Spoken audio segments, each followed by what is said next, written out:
on. So I'd like to welcome Chris Adelsbach. Hi, Chris. Good to have you here. Thanks for having me. Great. Well, it's taken me about a year, I think, to manage to pin you down. As Keith said, I had the pleasure of meeting you first properly. You'd have some good discussions at Henley Business Angels, where you were very good in giving your talk, but also I think very generous in giving your time in the sort of discussion that we had. I'm with AIMAVAR, so founded that and been working in the corporate venture and investment sort of space now for about 20 years, and really been working across all sorts of sectors which are going to be disrupted by technology, by new ways of working and new sort of business models. And I think, Andrew, that was probably the last time I wore a collared shirt in that photo. You've changed a bit, yeah. So I'm getting dressed up for these ones, so I've got a collar shirt and that on. So if people can stay muted, unmute when we're sort of asking questions. We're going to have Chris sort of doing very much sort of fireside sort of type chat.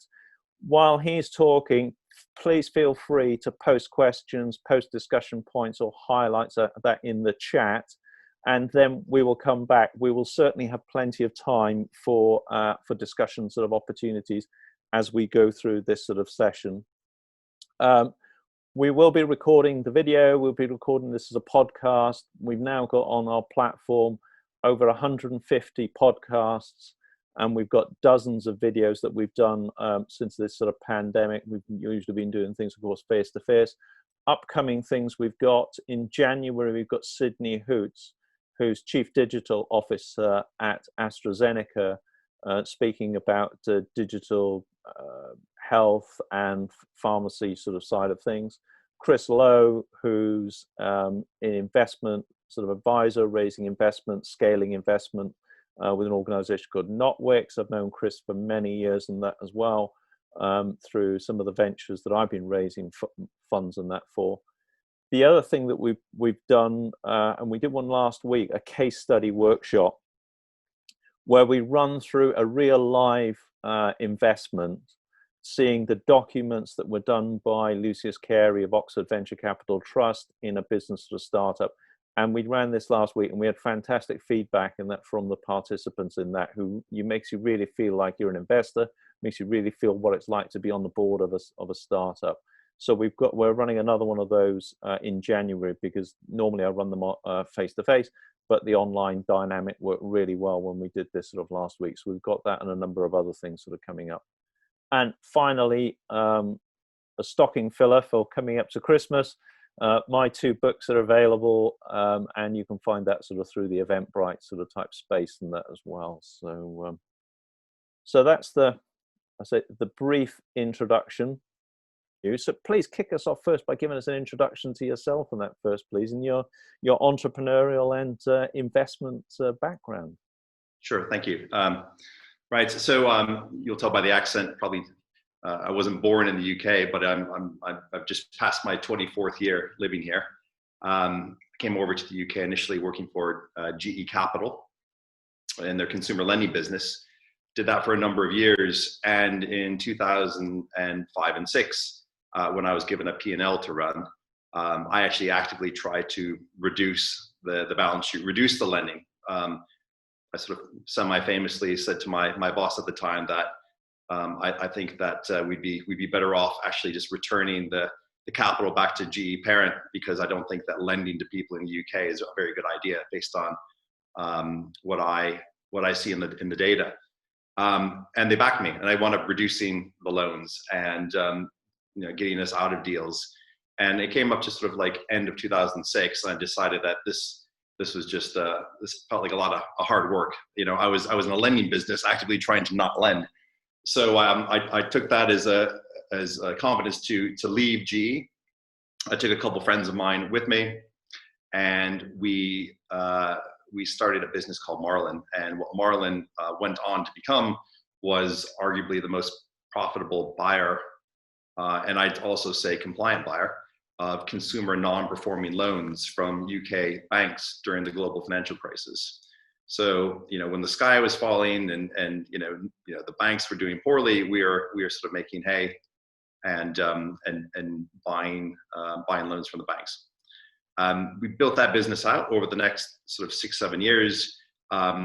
We didn't take any VC money. I don't think we probably would have gotten any VC money if we even tried, and we didn't even take any angel money. We bootstrapped the business, and we took one round of capital from private equity after a few years, and then we continued to grow the business up to a point where we sold it. We were grateful, and we sold the business to probably the largest competitor in our space for just a shade under $500 million. And I took that as my opportunity to kind of step back and aside and out, and decided I was going to do something different now that I'd done my entrepreneurial stint. And I wasn't sure what to do, actually. I'd been so focused as an entrepreneur. Sorry, I keep on seeing those little things in the chat, and it keeps throwing me off. Yeah, right. I was so focused as an entrepreneur that and as a dad, because along the way my wife and I had 3 children, that there wasn't really much time to do a hell of a lot more. So I wasn't quite sure what to do. But I knew I liked startups, and I knew I didn't want to be an entrepreneur, having just spent 7 years being an entrepreneur. And an opportunity came to be a mentor. And I started mentoring startups. And I had a fortuitous meeting with a guy named Greg Rogers. He had just come to the UK, and he was given the task of starting a Fintech accelerator for Techstars in partnership with Barclays Bank.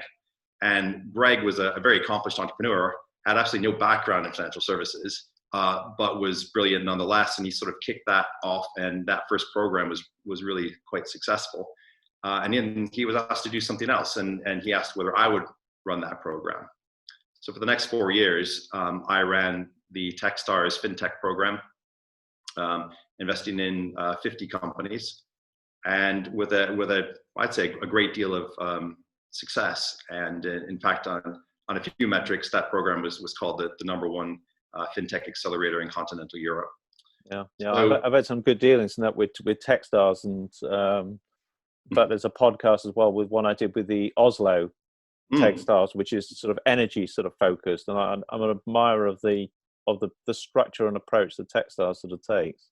I'm glad you brought that up. Yeah, so I although I have left Techstars, it's kind of like, I don't know, joining the mafia. You can never, you try to get out, they keep pulling you back in. So I actually was on the investment committee of the Energy Accelerator, which is a partnership with Equinor, sort of 2 weeks ago. So I helped choose the 10 companies that would go through there, and I also took part in the investment committee for the 10 companies that are going through the Abu Dhabi program. That's in partnership with Hub 71, which is backed by Mubadala, which is the sovereign wealth fund, one of the sovereign wealth funds there. So like I said, I really, really enjoyed it. I just loved working with founders. And even though I've now stepped back from my full-time role at Techstars, now I just love just giving my time on a kind of a piecemeal basis to some of the programs. But during that time, I was given the green light to invest as an angel. And what I found is, in my first year, I sort of invested in kind of anything, and that was a bad strategy. And although I think some of the founders I backed in that first year were fantastic, financially it hasn't really worked out that well in that first year. But after that first year, I really started focusing on a vertical that I had a reasonable amount of knowledge in, which is financial services or fintech. And of course, fintech is super, super broad, right? So there's payments, there's wealth tech, there's regulation technology, insurance, things like that. So although I say that I have a decent understanding of, it's a really, really broad space. And I quickly realized that if I wanted to operate in what I say is broad fintech, I'd have to surround myself with great people and great mentors. And that's what I learned, I think, working at Techstars is, as a startup, you can be fantastic. You could be incredibly intelligent. You could build a good team, but the secret behind, I'd say, early stage startups is just assembling a group of great mentors that can actually kind of accelerate you, right? That's the whole idea about accelerators. And so I probably spent as much time in the first few years working at Techstars meeting mentors as I did meeting companies. Mm-hmm. Mm-hmm. And it took a little while, but we put together a group of 100 amazing mentors. I would always get feedback from the companies on the mentors, and every year I would cut my bottom 10% of my mentors based on the feedback of the companies, right? And you do that for 5 years, and at the end of the 5 years, the people you have are pretty substantial. I mean, they're really, really excellent. And this group of mentors, maybe it's a London thing, I'm not sure, but I'd say by the end of the 5 year I was working there, about 50% of them had been converted into angel investors. Yeah. And that's something I'm really proud of, because again, at this sort of stage of investing, a lot of VCs will say, you're too early, or we'd like to track you, or send us updates, and just not invest. And often you're relying upon angels sort of getting you to that next stage. So the fact that we could come up with a really strong curated list of founders and a curated list of mentors, those mentors could actually see the success that was coming out of the program, and it gave them the confidence to invest, is sort of the one thing I look back on and I'm quite proud of. I sort of led from the front. I wrote those checks myself, and I guess this is something we'll talk about on the call. But at last check-in, I've done 92 angel investments. Wow. with my own capital, and then in addition to that, another 50 that I did as a managing director at Techstars. Right, great. So after your 1 year learning and getting them focused on your fintech sort of area, that's where you've sort of been into. So lemons often ripen earlier and go bad. So how many have you lost out of your 90, or those the 90 sort of surviving? What's the sort of hit rate that you're feeling in that? Yeah, I mean, I guess I'll give you a few numbers. So I've been investing for just under 7 years as an angel. Obviously, I started slow, and now I'm kind of investing a lot more now. So the average duration of an investment that I have privately is probably just over 3 years. I've written off 6 companies to zero. I have 8 companies that I backed that are worth between $100 and $600 million. And then everything else is in between that, right? Right. Without being pedantic and going in there. So what is it? My internal rate of return as an angel investor at a 36-month duration is about just over 30%, which if you look at, there's some data that's out by Cambridge Associates that kind of tracks VC funds. And obviously, VC funds tend to be 10-year funds, and you often don't really know how successful you're going to be till you get to the end of that fund and when the cash is returned. But they do have a lot of data, and they have been able to kind of go in and say, for the funds that they have data on, what is the average money multiple, or TVPI and IRR for funds at various stages, 1, 2, 3, 4, and beyond. Mm-hmm. And based on the data that I have in my quasi-family office, I'm sort of upper 5%. Right. Okay. So bringing it sort of up to date, coming into the 2020, the new year sort of started. What was your structure on that there? You just touched on it about you being Outrun sort of Ventures because you left sort of Techstars. So what was your start of 2020 like? Yeah. I mean, 2020, how weird, because January everything kind of seemed okay. I did some travel in sort of the first quarter of the year, some of which I look back on and think that was probably a bad idea, but we didn't really know this at the time. But I did a trip out to Tel Aviv to meet some Israeli fintech founders. Met up with a couple of friends of mine who are also investors, and one of them returned back to the UK. Another one needed to get out to the Middle East, and I didn't need to get to the Middle East after that trip. So I was going to Abu Dhabi. She was going to Dubai. And of course, until recently, like last month, you couldn't get a direct flight from Tel Aviv to Abu Dhabi. This is just opened. This corridor has just opened up. So we're like, okay, let's go to Jordan. Yeah, we'll go to Jordan. We'll spend a couple of nights in Jordan. We'll go see Petra. And then you go to Dubai and I'll go to Abu Dhabi. So, and my other guy, Eamon Carey, joined us as well. And we did this. We're in the car, we're going to Petra. We're talking to the driver, really great guy. We get to Petra, we're walking through and he's kind of giving us information about Petra and about the people that come to Petra. And he said to us, he says about 40% of the people that tend to come to Petra are from China. I'm like, oh, wow. And then you start seeing the masks. And I'd never seen the masks. This is like February. And and I know it's quite a common thing, in sort of in Asia, it's been common for years there. Super common. But, we weren't seeing that in London, and I had never really seen it in that sort of quantity. And I'm walking literally through that chasm towards the Treasury, and I see hundreds of people with masks on, and it was a great trip. I came home. My brother actually runs quite a large hedge fund advisory group, and I sent him a WhatsApp, and I was like, Patrick, God, I think this. Whatever we were calling it back in February, let's call it COVID-19, even though I think we were calling it something different back then. This looks pretty serious. And he sent me something that was obviously some sort of like fake news from China that said, no, look at these data, it's all under control. I'm like, I'm pretty sure that's made up. I said, I think this is going to be problematic. And I went and dumped a bunch of my stocks and bought gold. And that was like the 12th, the 9th of February, something like that. Right. And then I did a few trips after that. And of course, shit hit the fan and there was lockdown. And, the first day or 2 days of lockdown, when we realized that we were going to be locked down for a while, I set up a WhatsApp group. And I purposefully put people on this WhatsApp group that were A, portfolio companies of mine, B, I would say much more enterprise ready companies, right? And C, companies that I thought could be, with a crystal ball, that could be part of the solution or could be helpful as we kind of move through this problem. And the companies in that group was a KYB company called Company with a K out of Austria, that, as far as I know, are the only KYB platform. So KYB, you need to let us know.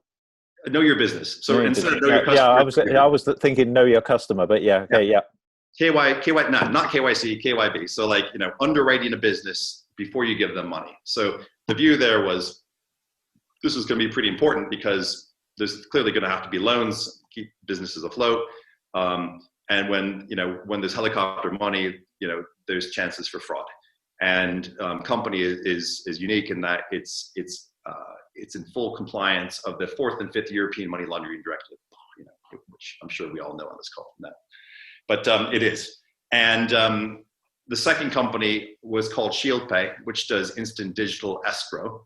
So again, making sure that payments, large sums of payments, reach their destination without being intercepted or miskeyed and things like that. We had a company called Nimbla, which does insurance, single invoice insurance. So for instance, if you and I, Andrew, we're small businesses and we dealt with one another, I might be concerned that you may not pay me, right? And therefore I might say, I'm not giving you 30-day terms anymore. You got to pay me in advance. Right. And if that contagion got into the system because of that fear, and everyone stopped giving everyone else, 30, 60-day terms, if you add it all globally, you lose 17 trillion of lending from the economy, right? So there's an insurance element that I wanted to be in that group. And we also had a company called Crowds, which offers supply chain as a service. So effectively a platform to allow companies, generally the larger companies, to effectively bank or provide supply chain finance to their own supply chain, or indeed even deeper if they chose to, right? And this is kind of like part of this embedded finance theme that you hear more and more about. And then the final company is Railsbank, which effectively is a banking as a service platform. And then we had a few other companies that kind of bobbed in and out on the WhatsApp. Well, 2 days later, that WhatsApp became a Zoom call. And that Zoom call became an 8:30 a.m., 5-day-a-week Zoom call, which lasted for about 14 weeks. Right. And on that call, it was pretty remarkable. We called ourselves like the COVID Fintech group, right? And collectively, everyone had a pretty first of all, they had really interesting businesses that were relevant. Second, they were competent CEOs. And third, everyone had their own kind of network. And this is the hardest thing during the pandemic is I think everyone was racing around trying to find a way to help. And obviously we saw on the TV, you have, the frontline workers, the NHS, kind of, the heroes, right, out there putting their lives at risk. And then the rest of us, at home, to be fair, feeling a little cowardly, right?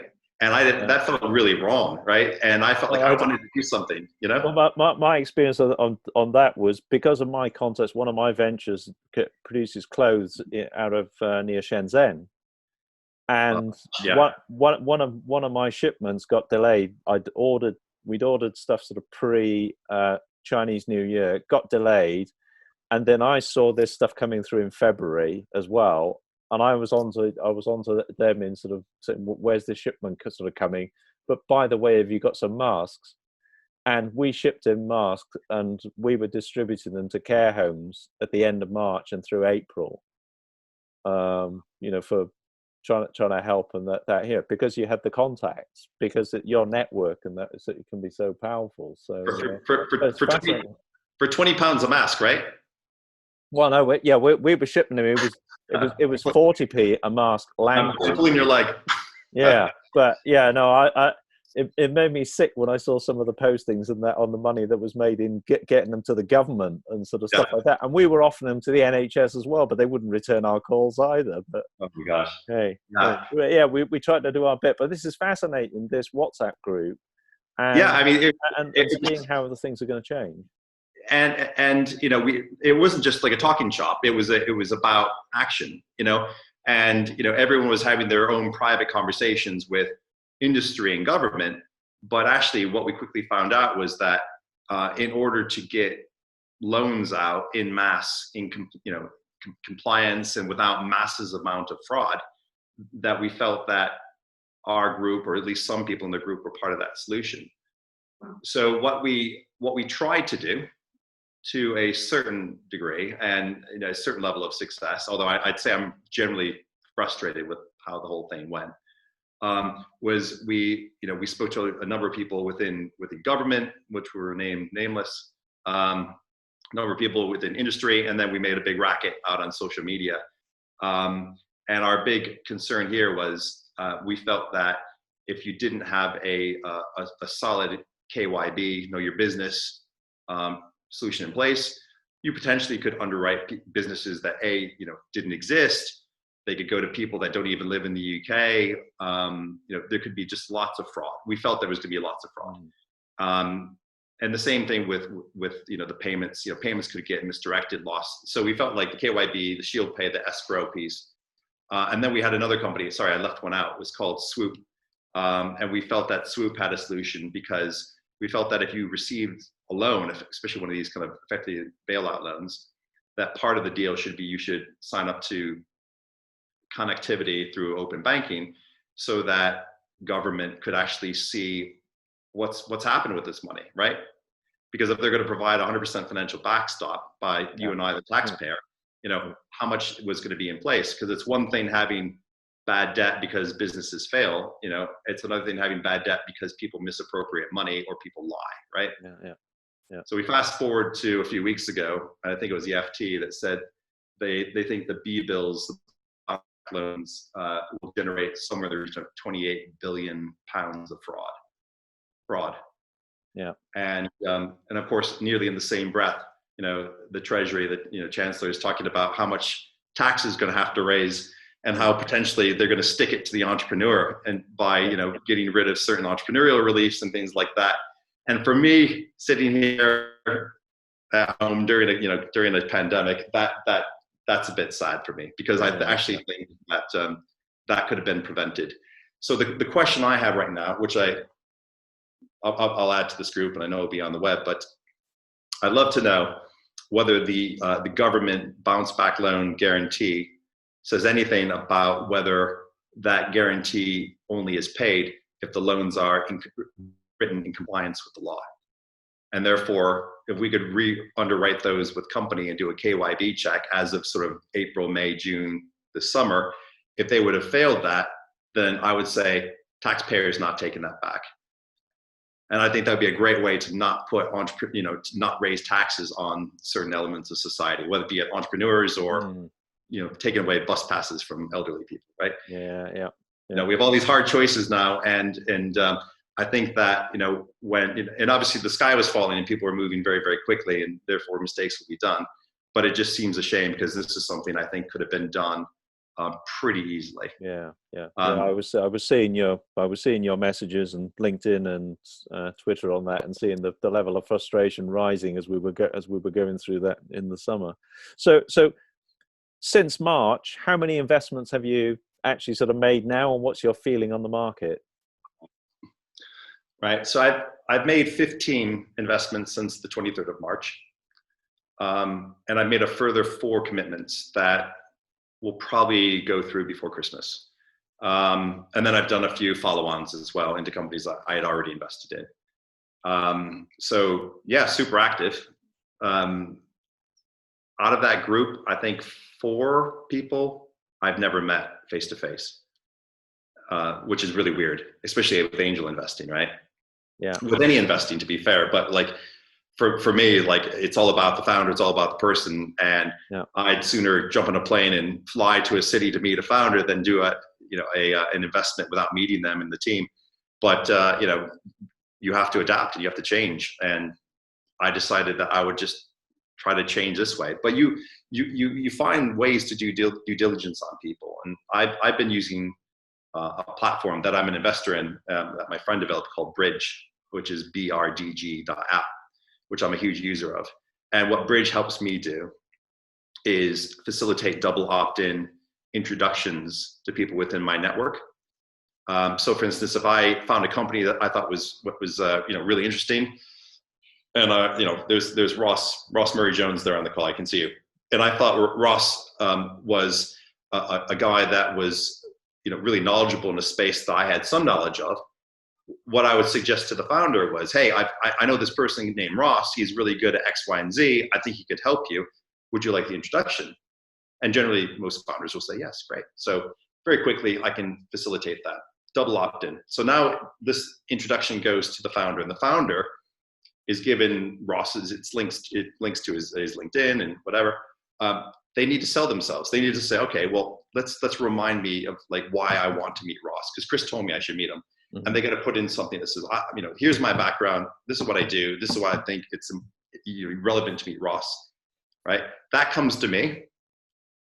I can add a sentence or something, and then I hit a button. It goes to Ross, and then Ross decides whether he can take the introduction or not. And then 2 weeks later, after hopefully you've met, the platform actually asks each of you what you thought of one another. And when you add that all together, what it means is, I found a founder. Do they think the introduction is relevant? Do they act on it quickly? Can they sell themselves well? Does the person I introduced them to actually think that looks interesting? Do they actually meet up? And what do they think after they've met up? So if I do that with not just Ross, but 2 or 3 other people, I get like 5, 6 data points for each person. And that helps me learn a lot quicker, especially when I meet people. No, that sounds really powerful, because I found myself in a similar position with corporates and founders and other investors and sort of stuff like that. And as you said, you do that bit of making sure that the other person wants to speak to somebody else, but then it goes off into the ether, and it becomes quite a task to actually follow that up. So that's really, really good. The last question I wanted to raise, or theme I wanted to raise with you, Chris, before we open it to questions, which I start seeing coming through, is sort of impact investing, sort of ESG sort of type investing. I'm a big believer in it. I've just recorded a podcast with Nigel Kershaw, who's the founder of the Big Exchange, which is the Big Issue platform now for putting investment funds to help people invest in social impact, environmental sort of type things, which the very essence of the Big Issue. And I've as you've talked today, and as I've seen in your stuff, it's a big part of your investment strategy around fairness and diversity and sort of stuff like that. Can you give us a bit of background on how and why you do that, and why you do it for good feeling benefits, but also financial returns? What's your view on this sort of impact investing? Yeah, I mean, I think that they should go hand in hand. I ultimately am investing for a financial return, but if I don't think that the company is of use to society, it's not a good use of my time, right? So I have gone a little off-piste, and I've invested in companies that aren't strictly fintech, but I am being true to my true north, in that I'm backing what I think are incredible founders and incredible teams. So in terms of like impact, things that I've done, fairly recently, I both invested and joined the advisory board of a platform called OneBanks. And what OneBanks aims to do is to be a shared platform for banking, because what we all realize is, the high street banks are leaving the high street, and they're most certainly leaving smaller communities and rural communities. And there's a government initiative called Access to Cash, which is just acknowledging that although there's going to be this movement, massive movement to a digital economy and digital cash, there are certain members of society that are being left behind, right? And of course, if you're an incumbent bank, if you have a retail bank franchise, it's very, very expensive and increasingly becoming kind of just not worth it, right? So, what do you do? And OneBanks basically said, well, listen, what you need is, in a certain part of the UK, you need shared platform, right? So if you go to a small community, that 10 years ago had 4 banks in the high street and now has none, maybe what you should have is one. But it's not going to be a Lloyd's or an HSBC or Barclays. It's going to be a OneBanks, and it's not going to sit in its own bespoke building, which is quite expensive. It's going to sit into a place with high footfall that won't leave the community anytime soon. So OneBanks actually did a deal with the cooperative, the co-op, which, they're across the UK. Often you find them in sort of smaller communities, and they're opening up their first, I'll say, kiosk, if you will, person in a cooperative, and in a place called Denny, which I'd never heard of, but it's in Scotland. And that opens up in the next few weeks. And that's quite exciting. And right now, what they're in the process of doing is just really just galvanizing support across all the banks, because it's a great idea for the banks, because every time they leave a community, I can just imagine, if you're banked by one of these banks, what their customers think of their bank. You just left us. Yeah. And a lot of these people just don't want to go to the post office, right? That doesn't feel like a bank. And also, one of the things around OneBanks is, in addition to still giving people access to cash, there's a person there to actually help migrate them onto open banking and actually get them into the digital economy, but with a bit of handholding. So that's one that I think actually could make a lot of money, right? But I think actually serves a really important need. And although it's probably less fintechy than some of the stuff I've done, I think it's a great conduit between sort of where we are now and where we're probably going to go. Right. So that's one example. But I've done a couple things. I backed a company called GrandPal, which effectively is a platform to combat loneliness in elderly people. I invested in this about 18 months ago. So this wasn't a pandemic thing, which kind of looks like a no-brainer now, because to be clear, we could probably all use a GrandPal, right, platform. But in particular, this is for elderly people, right? So my parents live in the US. I'm concerned.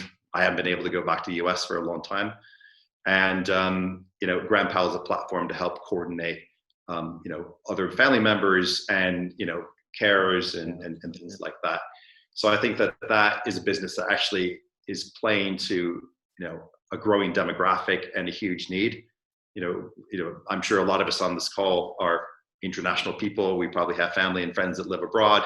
Yeah. And as they age, you can just imagine, like, we're all kind of concerned about that. So a platform that helps facilitate, caring for loved ones is important. But I wanted to make money. If these things make money, there's a great chance for me to take it off the table and reinvest in the next generation of entrepreneurs. And, I spoke to, this is something I've been doing for a while, but like when I sold my company in 2014, I pledged that I would reinvest 50% of the proceeds straight back into entrepreneurs. And I've done about 30%. Right. So you got a bit more to go then. A little bit more to go, but quite a lot. But if they make money, I'll keep on doing it. And so far, so good. Good. And question from Sarah: what's your view on the anticipated level of investment at the seed stage going into 2021 now? Do you think it's going to increase, stay the same, decrease? What's the atmosphere going into the new year? I think for early stage, I mean, to some extent, it comes down to whether the government chooses to, crater British entrepreneurship by removing EIS and SEIS, right? So, if the Treasury wants to kill jobs and kill the economy and kill hope, remove that. Yeah. And I can tell you one thing: I know a lot of people that I brought into the world of, angel investing, right? Those 50 people I mentioned, and not all of them, but I'd say majority of them. We got them over the line because of the tax efficiency, right? Yeah. So I think that a lot of it will come down to next year's budget, and if that stays in place, I think it will accelerate, because I think two things could happen. One is if they harmonize or increase capital gains tax on other assets, right? It's going to make early stage investing or EIS investing that much more attractive, right? Okay, good point. But if they get rid of it and the government thinks that I'm going to invest with the same risk appetite in an untraded early stage company as the same as Microsoft, well then it's time to leave government and go work for a company and learn how the real world works. I'd be curious to see what happens. Yeah.